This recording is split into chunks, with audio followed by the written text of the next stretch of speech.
So I'm at the Emmys in New York City, and I meet WBC heavyweight champion Deontay Wilder. And Deontay, your folks said, how come you haven't had the champ on? I said, that's real easy to fix. And boom, here we are. I appreciate you being with us. How are things going? You doing good? Thank you guys for having me. And everything is great, man. I'm enjoying my life. I'm enjoying family while I have family time, and it's amazing. Well, it's an interesting time in the division. You know, you had your knockout, first-round knockout in May, and then we have the surprising Ruiz decision, and then now you got Tyson Fury's got a fight coming up on the 15th. And I feel like the heavyweights, Deontay, more than they have been in recent years, are a part of conversation more in the sports world. Do you have that same sense? Most definitely, you know, that I'm a part of it as far as the heavyweight division and boxing in general. You know, I've seen where it's been in a dark place, especially for the heavyweight division, where it is now. And I'm telling you, it's an amazing feeling to be a part of it right now. You know, we was in a dark place, and now we've came out of the dark tunnel, and we're into the light, and it feels real good to have the conversations, people talking about the heavyweight division, you know, often. Again, and you got an amazing champion in America, too. You know, it's nothing like the American. And when they get behind, you know, something, you know, it makes the sport even more blossom as it's doing right now. There's definitely a lot of attention. And look, you led my show with that first-round knockout, which caught everybody's attention. I mean, you become that guy that everyone wants to see what's going to happen, and don't blink, you might miss it. But then the Ruiz, the Ruiz decision was just a shocker. How did you react to that when that happened?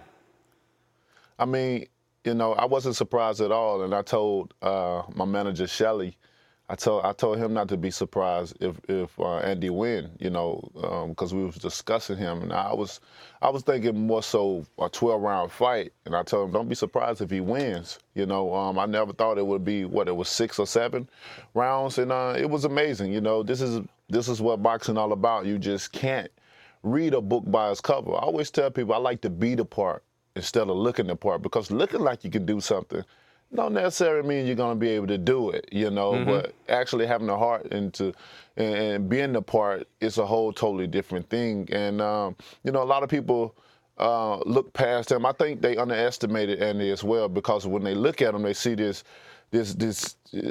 guy that look out of shape, you know, and he came in there, he had a game plan, and he executed the game plan. And now we have a new champion just like that.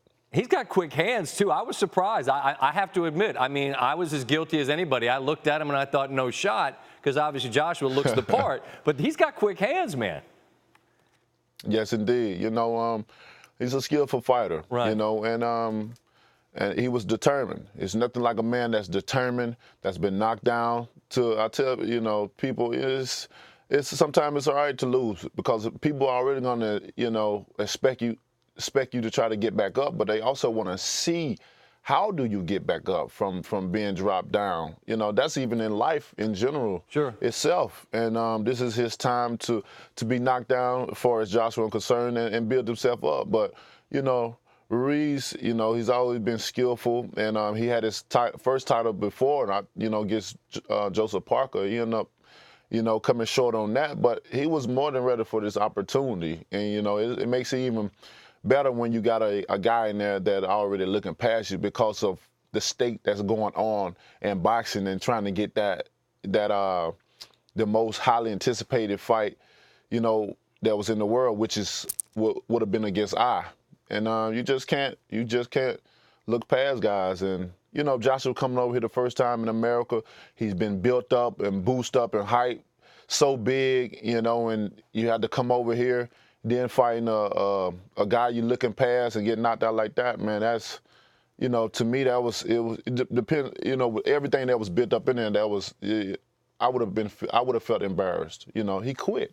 The guy gave up in the ring. Yeah. He got dropped 4 times and gave up. And he's supposed to be this big guy, you know, just, you know, bigger than life. But I blame his promoter for all that.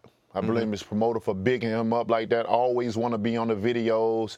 I always want to do the interviews. It's one thing about this sport, man. you know, having people on the outside, you cannot talk for people. You know, oh yeah, I talked to Josh yesterday. He said this, or yeah, my man go do. It's okay. You got to be modest and mild with it a little bit, because you can't say so much, because you're not gonna be the one in the ring fighting at the end of the night. So not only was Joshua have to bag up stuff that he says, but now he had to bag up the stuff that the promoters so love to have the attention and get in front of every camera that will get him the attention and talk all this mess.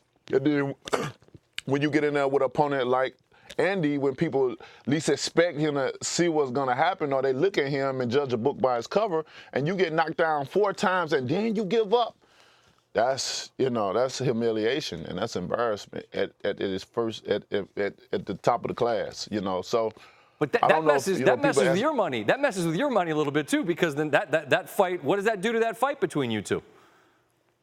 Well, you know, I think that fight will always be there. You know, it doesn't mean it's the end of the world when you have a loss. Right. You know, many of our champions in history, you know, have came back, you know, from losses. That's how they became 2-time, 3-time, 4-time, 5 times champions, you know. So, you know, a lot of people think just because you lose mean it's over with, you know, because of the landscape that's been going on. You know, you had a fighter that come up with the motto, you know,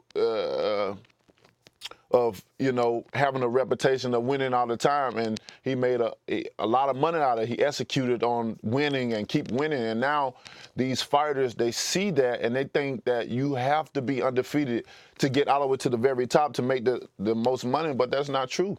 You know, most fighters, you have more fighters in the business that have gotten more opportunities as fighting the title with losing records than you won with winning records. And that's just how it goes. You know, it's all about what you do upon defeat, how you get back up. But you now know, brush yourself out. He'll have to wait, though, right? Because, I mean, it looks like, I mean, the fight that everybody is interested in besides that one will be you and Fury again. I mean, that has to happen at some point, doesn't it? Oh, most definitely. That definitely will happen. You know, everything is good with that situation. It's so, you know, we're still keeping the light lit up in the heavyweight division. You know, just because he lost and the mega fight ain't happening right now doesn't mean that it can't happen in the future. You know, it does mess up the money a little bit, but hey, man. Not yours. It's a lot of money. Not mine. There you go. You're a smart man. That's it ain't messing mine up. You know what I mean? We got a lot of things going on with my career, man. You know, we move strategically, and I got the best team in boxing, period. You know, my 2 guys that combined together with Shelly and Av, you know, they got over 60 years of experience in boxing, and you know, every fighter that you know championed, you know, that have made the most of their career, you know, have been with these guys. So of course they know how to move my career and put me in the right path that I need to be in, and that's where I'm in right now. I'm in the driver's seat, and we're just sitting back and we're just relaxing and we're just staying humbled, staying patient, and observing everything. We're gonna take advantage of everything. Like I tell people, I'm walking in my manifestation right now, and when you understand your path, when you understand when you understand this course that you're on, you're able to reap all the benefits and the rewards that come with it. You know, I've been marinating for a long time. I've been sitting back observing. I've been through so much throughout my career, and now that I'm here, I know exactly just what to do with it.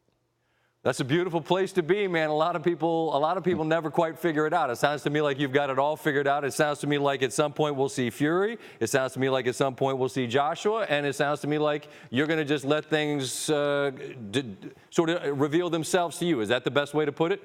We'll figure it out in time? Most definitely. You know, we got a lot of exciting fights that's coming up. And it's just getting more interesting as it goes on. You know, belts has been changed hands. Yeah. The only belt that hasn't been changing hands since 2015 has been that good old sweet precious WBC, baby. And and you know, Deontay Wilder has that. It ain't going nowhere. Yeah, staying on your waist, staying on your waist and around your waist. All right, listen, I really appreciate the time. I'm glad our paths crossed because it brought you here. And as you continue on this path, hopefully your path and mine will cross again, and we'll chat again. I look forward to that chance. All right. My man, same here.